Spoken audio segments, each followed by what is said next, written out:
और बड़ा संतोष भी हुआ।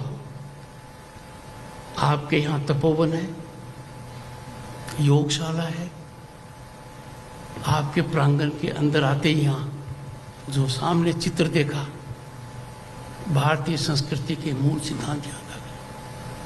नमस्कार दोस्तों, यह हमारे उपराष्ट्रपति जिन्होंने पिछले दिनों अपने इस्तीफा सोशल मीडिया में जारी करके पूरे देश भर में सभी नागरिकों को एक सोच में डाल दिया है। जबकि वो खुद एक भाषण में कहा था कि उनकी कार्यकाल समाप्त होने से पहले अपने पद से इस्तीफा नहीं देंगे। लेकिन ऐसा क्या हो गया जो अपने इस्तीफा को अपने सोशल मीडिया हैंडल पर सार्वजनिक किया और सबको सोच में डाल दिया। उनकी राजनीतिक जीवन 1999 से शुरू हुई। एक झुंझुनू से जनता दल के लोकसभा सांसद चुने गए। 1990 से 1991 केंद्र की चंद्र सरकार में राज्य मंत्री रहे। 1991 में कांग्रेस से जुड़े अजमेर में लोकसभा चुनाव हार गए। 1993 से 98 तक राजस्थान के किशनगढ़ से विधायक रहे। 2003 में भाजपा में शामिल हुए। 2008 में विधानसभा चुनाव के लिए बीजेपी के प्रचार समिति के सदस्य बने। 2016 में भाजपा के विधि एवं कानूनी मामलों के विभाग का नेतृत्व किया। 2019 में पश्चिम बंगाल का राज्यपाल नियुक्त किया गया था। 11 अगस्त 2022 भारत के 14वें राष्ट्रपति के रूप में शपथ ली और उनकी उपराष्ट्रपति का जीवन वहीं से शुरू हुई थी। उनकी कार्यकाल 2027 तक था, जबकि उन्होंने 3 साल के अंदर में ही अपने इस्तीफा घोषणा कर दी। लेकिन दोस्तों, ये सबसे बड़ी प्रश्न है कि उन्होंने खुद अपने इस्तीफा दिया है या फिर उनसे सरकार ने दिलवाया है, यही सबसे बड़ा प्रश्न है। क्योंकि उन्होंने खुद ही एक भाषण में, जब 6 महीने पहले की सत्र में कांग्रेस ने उनकी पक्षपाती के तौर पर जो एक इस्तीफा के लिए आंदोलन किए थे, तब उनके एक भाषण में, पब्लिक भाषण में उन्होंने खुद बताया था कि जब तक उनकी कार्यकाल समाप्त ना होते और ईश्वरीय शक्ति उनके जीवन में दखल ना देते तो तब तक वो कहीं नहीं जाने वाले हैं।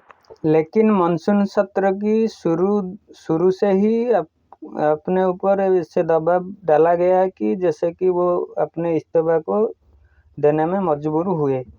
आप सभी लोगों का याद होगा कि जस्टिस वर्मा की केस कांड के और उन्हीं के पीछे वो धनखड़ जी ने हाथ धोकर पीछे पड़े थे कि कैसे भी करके एक संसद में महाभियोग लाना है और उनको अपने पद से हटाना है।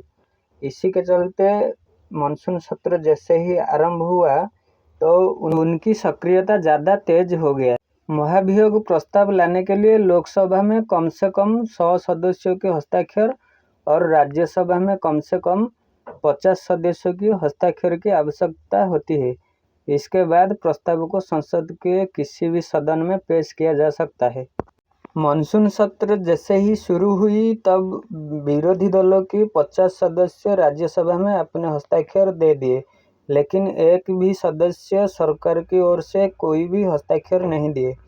तब उसी शाम को जगदीप धनखड़ ने एक बिजनेस मीटिंग बुलाई, लेकिन उस मीटिंग में विपक्षी दलों की सारे सांसदों ने योगदान दिए। लेकिन तब जहां जेपी नड्डा और लॉ मिनिस्टर थे सदन में, उसी समय शाम को चले गए, उस मीटिंग में योगदान नहीं दे पाए और राजनाथ सिंह के घर में अपने मीटिंग बुला के सरकार ने उन्हीं की इस्तीफे की तैयारी कर लिया। तो उसी महाभियोग लाने के लिए सरकार ने 150 सांसदों की सिग्नेचर ओम बिरला के पास रखने के लिए दे दिए और श्री धनखड़ ने अपने गरिमा को देखते हुए अपने इस्तीफा पत्रों की घोषणा अपने एक्स हैंडल पर उसी शाम को कर दिए। तो दोस्तों, यहाँ श्री धनखड़ की विरोधियों के साथ ज़्यादा उठना बैठना और ज़्यादा सक्रियता उनको अपनी इस्तीफा की ओर ले गए, इस तरह की बातें कहा जाता है। तो दोस्तों, आपको इस वीडियो कैसे लगा आप ज़रूर कमेंट करके बताएं और लाइक और सब्सक्राइब भी ज़रूर करें ताकि हम आपके पास नए नए वीडियो की जानकारी पहुंचा सकें।